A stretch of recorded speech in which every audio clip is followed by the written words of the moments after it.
जय माता दी दोस्तों। आज 12 तारीख और 12 तारीख का मौसम देख सकते हैं। गिरजा देवी टेम्पल से दिखा रहे हैं आपको। और ये दिन के समय का 2 बजे का।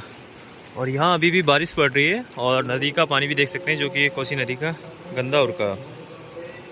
चारों ओर का मौसम देख सकते हैं, हल्की हल्की बारिश पड़ रही है, देखिएगा। और अभी चलते हैं भागवत में और आपको दिखाते हैं चल के गिरजा देवी मंदिर का भागवत जो हो रहा है मंदिर प्रांगण में सामने की ओर। ये डेली होता है, 18 तारीख तक है, डेली रोज दिन के समय में होगा। आप यहाँ आ सकते हैं भागवत में।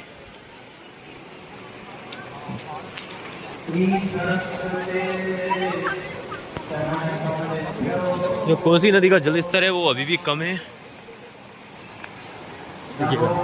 यहाँ रात से ही बारिश हो रही है और बारिश रुकी नहीं है, लगातार बारिश पड़ रही है। देखिएगा चारों ओर का मौसम देखिएगा, और हल्की हल्की बारिश अभी भी पड़ रही है।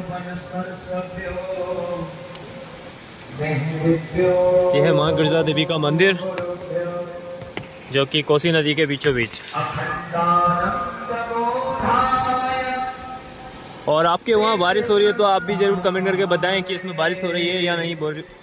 देखिए ऊपर की साइड में एक राफ्ट भी आ रही है, जो कि कोसी नदी के अंदर सामने की साइड में, ऊपर की काफ़ी ऊपर की साइड में। और आपके वहाँ बारिश हो रही है तो ये भी बताइए, नहीं हो रही है वो भी बताना। और अभी भागवत में चलते हैं फिर से।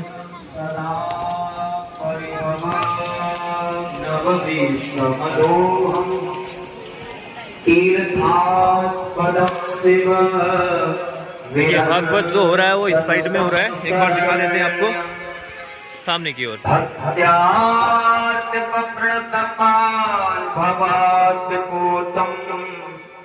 वंदे महापुरुषते चरणारविंदम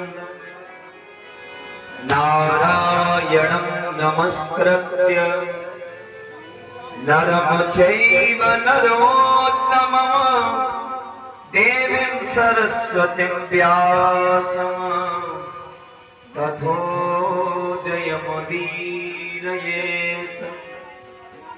कृष्ण त्वदीय पद पंकज पद्यनाथ अद्वैत में मनुसत विसतराजहंस।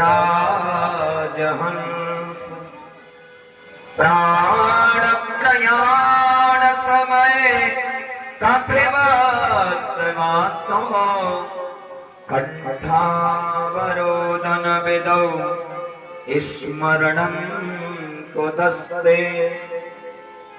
नीलाम्बुजश्यामलकोमलाङ्गं सीतासमारोपितवामभागं माणो महासाय। अभी चलते हैं वापसी में दिखाते हैं आपको चल के। और माँ गिरजा देवी का भंडारा भी हो रहा है यहाँ पे, चारों ओर देखिएगा। देखिएगा माँ गिरजा देवी का भंडारा चल रहा है यहाँ पे। और अंदर चलते हैं।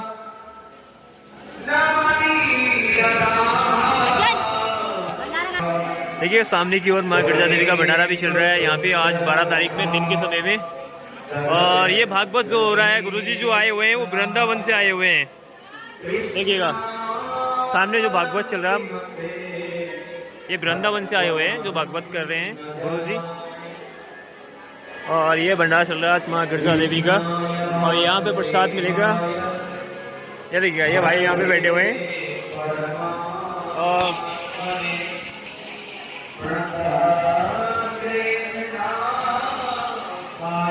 ये भाई हमें गिलास देने के लिए भी आया, बैठने के लिए। और यहाँ पे पूड़ियाँ भी दी जा रही भंडारे में, ये देखिएगा। और हम भी अब माँ गिरजा देवी का प्रसाद खाने वाले हैं। और देखिएगा पत्थर लेके भी आई है लड़की। देखिएगा छोले चावल है, सूजी का हलवा है प्रसाद में, देखिएगा। और हम इस वक्त माँ गिरजा देवी का प्रसाद खा रहे हैं यहाँ पे, देखिएगा भंडारे में। ये आज का ये 12 तारीख का। और यहाँ जो बारिश हो रही है रास्ते ही, और यहाँ बारिश नहीं रुकी है, रुकी भी तो 10-15 मिनट के लिए रुकी है। आप अगर गिरजा देवी मंदिर आ रहे हैं तो कृपया छाता आता लेके आएँ। और यहाँ बारिश में काफ़ी। तो अभी हम खा चुके हैं माँ गिरजा देवी का प्रसाद, जो कि भंडारा। और अभी चलते हैं फिर से भागवत में। देखिए अभी भी बारिश काफ़ी तेज़ पड़ रही है गिरजा देवी मंदिर में, और आज बारिश सुबह से ही काफ़ी तेज़ बारिश पड़ रही है। और ये बारिश बस दिन के समय में रुकी थी 12 बजे के टाइम पे, जो कि 10-15 मिनट के लिए। और सामने भागवत चल रहा है, भागवत में चलते हैं फिर से। और हमने माँ गिरजा देवी का प्रसाद अभी ले लिया है और खा लिया है।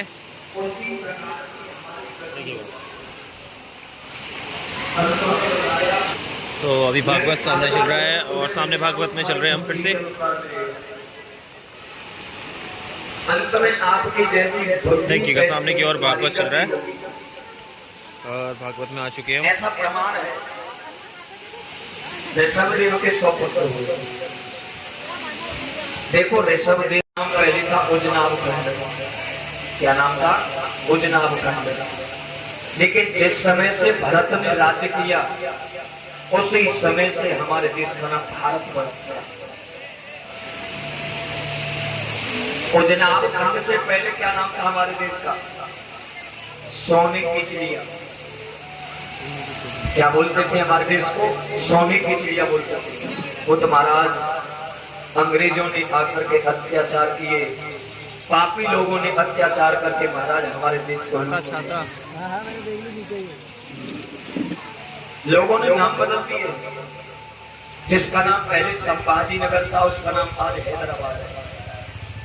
जिसका नाम पहले इंद्रप्रस्थ था उसका नाम आज दिल्ली है। जिसका नाम पहले हरिगढ़ था उसका नाम अलीगढ़ है।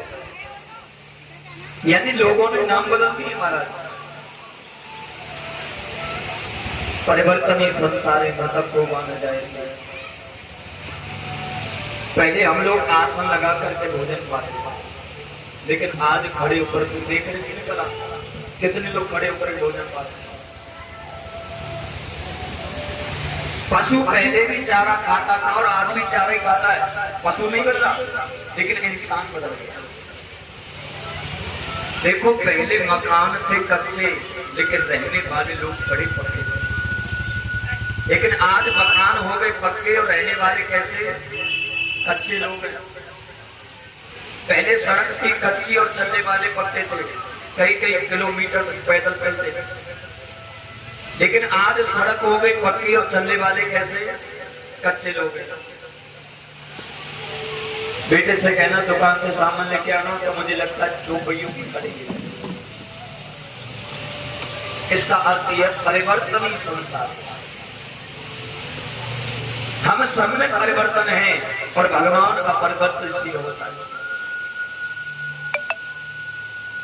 इसलिए सुखदेव भगवान कहते हैं परीक्षित, भरत भी 3 हुए दुनिया में। दुष्यंत पुत्र भरत, ऋषभदेव के भरत और तीसरे भरत कैकेयी के भरत। ये 3 भरत हुए महाराज। देखो ऋषभदेव का नियम था कि जो प्रजा को उपदेश करते थे वही उपदेश अपने पुत्रों को भी आता करते। एक दिन के बाद ऋषभदेव ने पूछा अपने पुत्रों से, ये बताओ ये हमें शरीर क्यों प्राप्त हुआ है? खाना खाने के लिए या सोने के लिए या पैसा कमाने के लिए या मौज मस्ती लेने के लिए? ये हमें शरीर क्यों प्राप्त हुआ? नायं देहो देह भाजानां निर्लोको कष्टान कामान्य तेन विमुञ्याये तपोदे पुत्र कायेन शक्तं श्रुत्येदा ब्रह्म सौख्यं तदात्मम्। बेटा ये हमें देह क्यों प्राप्त हुआ? शरीर क्यों प्राप्त हुआ है? क्यों आए हैं हम? कर क्या रहे हैं? अच्छा 100 बेटे थे, 100 बेटों की अलग अलग बुद्धि बात। कोई कहने लगा हम खाना खाने के लिए आए, कोई कहने लगा हम सोने के लिए आए, कोई कहने लगा हम पैसा कमाने के लिए आए। लेकिन भरत जी सबसे शांत रहते हैं, बोलते नहीं, बहुत कम बोलते हैं। ऋषभदेव ने बताया बेटा जिस आनंद को आप समझ रहे हो ये तो ऐसा आनंद है जैसे दाद भुजाने में, खुजली भुजाने में आनंद तो मिलता है, लेकिन बाद में उसमें कष्ट ही उत्पन्न होता है, दुख ही उत्पन्न होता है। बेटा ये हमें शरीर भगवान की कृपा से प्राप्त हुआ, बड़े सद्भाग्य के हमारे, तब जाकर हमें मनुष्य देह प्राप्त हुआ। और मनुष्य देह प्राप्त करने के बाद सदैव हमारी बुद्धि यही कहनी चाहिए कि हमें कब परमात्मा का चरण मिले, कब ईश्वर का चरण मिले, जिससे हमारी सदगति हो जाए। भक्ति किसी के कराने से नहीं होती। देखो भक्ति का जो लक्षण होता है, या तो ऐसा मानो कि भगवान की कृपा हो जाए तो भक्ति हो जाए, या फिर ऐसा मानो कि शायद हमारे पूर्व जन्म के ऐसे संस्कार थे जो हमें भक्ति मिली। वरना भक्ति किसी के कराने से नहीं होती, भक्ति जबरदस्ती नहीं होती, दान जबरदस्ती लिया नहीं जाता, दान जबरदस्ती दिया नहीं जाता। तुलसी बाबा ने बताया कि भक्ति स्वतंत्र सकल गुण खानी, बिनु सत्संग पावहि प्राणी।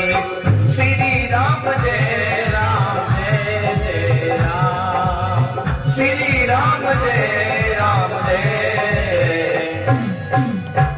भक्ति स्वतंत्र सकल गुण खानी, और बिनु सत्संग न पावहि प्राणी। महाराज भक्ति तो स्वतंत्र है, किसी के कराने से नहीं होगी। और जब तक तुम सत्संग का सानिध्य नहीं लोगे, महापुरुषों का सानिध्य नहीं करोगे, तब तक भक्ति नहीं हो पाएगी। बिनु सत्संग न पावहि प्राणी,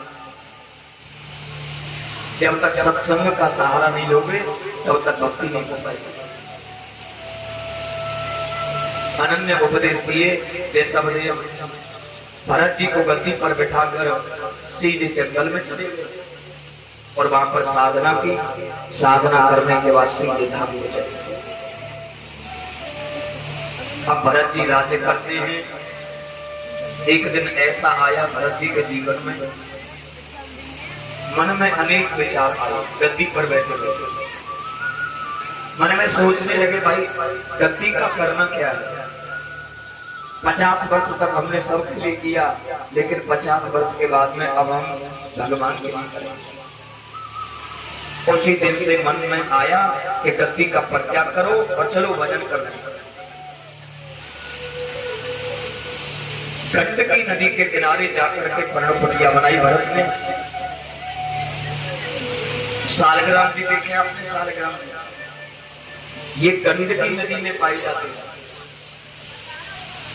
और सालग्राम जी की कभी प्राण प्रतिष्ठा नहीं होती महाराज, स्वयं प्राण प्रतिष्ठा तो है। उसी गंडकी नदी के किनारे जहां पर सालग्राम जी पाए जाते हैं, सुंदर सी पर्ण कुटिया बना करके भजन करने लगे। एक दिन की बात, भजन करते समय भरत जी ने देखा जंगल से एक शेर की गर्जना हुई। उस शेर की गर्जन को देखकर महाराज एक गर्भवती हिरनी उस गंडकी नदी को छलांग रही थी। उसका नन्हा सा गर्भस्थ शिशु गर्भ से बाहर आकर महाराज उस नदी में बहने लगा। देखो इस दृश्य को देखने भरत जी। अब इंसान के अंदर सोचने के लिए 3 चीजें होती हैं। पहला होता है मन, दूसरा होता है बुद्धि, तीसरा होता है चित्त। भजन भी कर रहे हैं और भरत जी का मन क्या कहता है? आज ये बच्चा यहाँ से बहकर जा रहा है, मर गया तो ये पाप लगेगा। लेकिन मन सोचने लगा कहीं ऐसा न हो मोह सकल व्याधन कर मूला, कहीं ऐसा न हो कि मैंने इस बच्चे को बचा दिया तो कहीं मोह न हो जाए, और मोह हो गया तो भजन छूट जाएगा। अच्छा बुद्धि क्या कहने लगी? बुद्धि कहती है भरत जी की कि परहित सरस से भागवत में आ चुके हैं हम। आज गजराज कहता प्रभु मेरा दुनिया में कोई नहीं है। अच्छा ये बताओ क्या संसार का किसी का कोई होता है दुनिया में? मरने यहाँ भागवत चल रहा है गिरजा देवी टेम्पल में।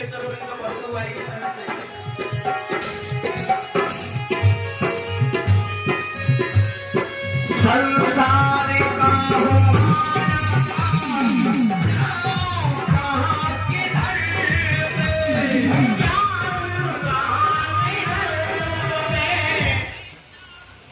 स्वामी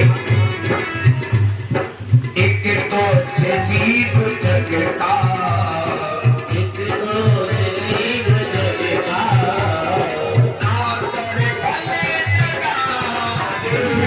मजेदार में बसी है नैया सब प्यारे के हाथ में तुम्हारी तुम्हारी हाथ है तुम्हारी तुम्हारी करे दो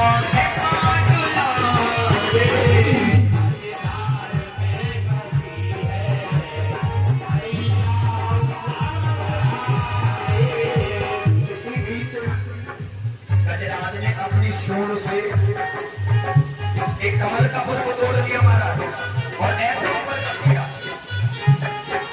कहता है मेरे पास में हीरे जवाहरात नहीं है, मेरे पास में कोई अनमोल वस्तु नहीं है, मेरे पास में केवल एक कमल का पुष्प है। प्रभु मुझे ये भी मालूम है तेरे रास्ते पर चलने वाले को बड़ी कठिनाइयों का सामना करना पड़ता है।